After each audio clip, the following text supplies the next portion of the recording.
Change is inevitable, and that is something that we are either ready or not entirely prepared for at all. And in certain cases, when it happens, we take it head on. We do all that we can to make sure that we can stay sane, stay level-headed, and keep rolling. And in other cases, it's overwhelming, and you have to try and find people to talk to. And if you don't, you might succumb to your own vices and end up either taking on too much and falling apart, or in very dark cases, you take on too much and then you lose everything. Or you end up losing yourself in the process. Reflecting upon your past when you witness those changes is something that can either make you or break you. And when it comes to what Joell has brought to the table with this album, it is one of the biggest aha moments with his change. Now, I found out about him through Slaughterhouse, much like how everyone else has. But when Slaughterhouse had officially broken up this past year, it was kind of difficult for me to accept Joell outside of Slaughterhouse, because his solo efforts that I'd listened to in the past were okay, but they weren't anything ear-catching. And when I listened to this album, I was taken away. It was almost like a totally different artist had gone into the booth and decided to write those verses, write those hooks, work with that producer. And now that he's working with one producer per album, he'd done this before with a previous producer I'm not sure the name of. I think it might have been Madlib, but I might be wrong. I don't remember. But he's doing this, and he's working as if he's an evil genius. He used his time in Slaughterhouse to perfect what he had done in the past with his lyricism and his punchlines, and the times that he spent with his cohorts in Slaughterhouse, Eminem, and even Yelawolf, and some of the people that he's been collaborating with outside of just the major efforts that he's done. Even the people that he's seen in ciphers. He's taking all of what they have and putting it into his own style. That's the one thing that I've never appreciated from Joell, and I feel like a very bad hip-hop listener for not doing that. His punchlines are ferocious and his lyricism is on point. It's always been there.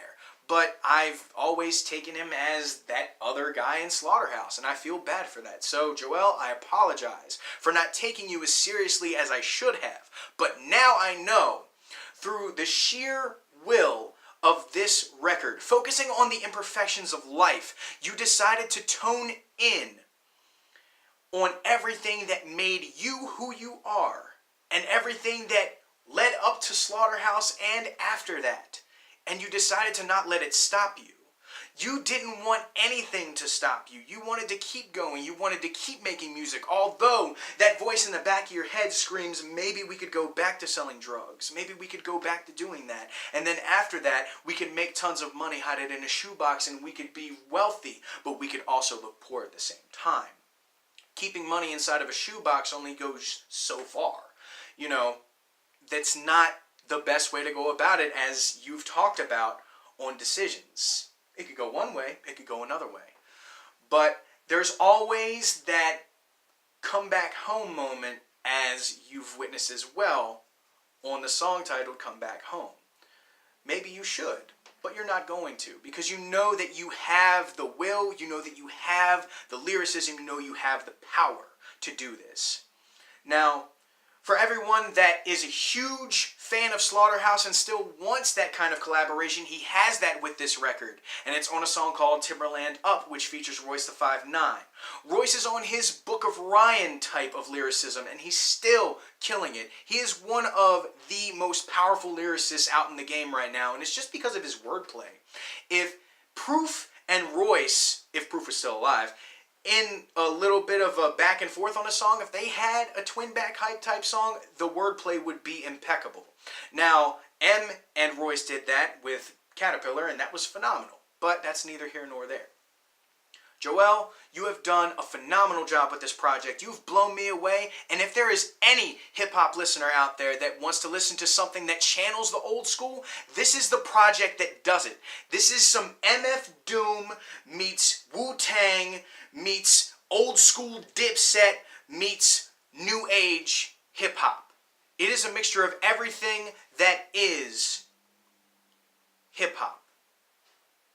It's East Coast at its finest. It's New York hip-hop at its finest. And I highly recommend you guys listen to it. That's pretty much all I have to say on it. My name is Ethan, otherwise known as Two-Face. This is episode 52 of Claws. And like I said, I highly recommend you guys listen to it. If you can, check it out in the description. And that's all. Tune in next week when I review the brand new, what came out recently? Lil Peep record, Come Over When You're Sober Part 2. Until then, I will see you guys next Friday. Stay selfish. Peace.